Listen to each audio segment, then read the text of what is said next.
proud of how our city fought against the indifference of the federal government, and there are lessons that I certainly learned coming out in the late 70s and then being out in the 80s that are unforgettable.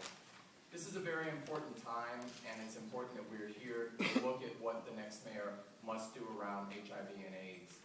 With the transition to federal health care, there is the potential to really disrupt the compendium of care that many individuals affected by HIV and AIDS have come to rely upon.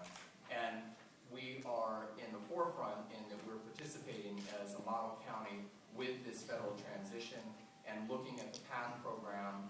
And I think there's some very serious issues around it, that individuals who've been able to get their services at Mission Neighborhood Health Center could potentially be required to transition to SF General or their providers. And what is that going to do? Is that going to cause people to have less healthy outcomes? Is it going to cause more individuals to seroconvert? And I think that these are very serious issues that we have to continue to monitor, to recognize shifting people to a Medi-Cal model when the average individual who's using pharmaceuticals to treat their HIV is spending 30 times more on those pharmaceuticals than the average Medi-Cal patient. And I think that we really have to be concerned, particularly around Ryan White, which has been a payer of last resort, and looking at that important source of funding, which really created centers of excellence and really looking at the wraparound. And I think that that's one of the things that I've loved about Magnet and other programs, is looking at the totality of the individual.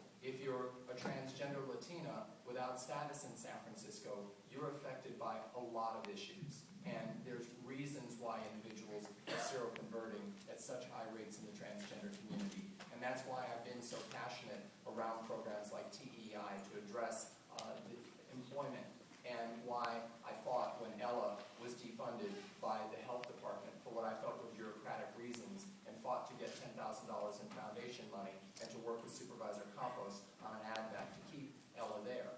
We've created culturally competent services, and I recognize that it may not be sustainable to have 140 agencies providing those services, and we saw today the merger of the San Francisco AIDS Foundation with Stop AIDS, and I think that that's important to keep prevention sustainable. And I am deeply concerned that we have pioneered things in and around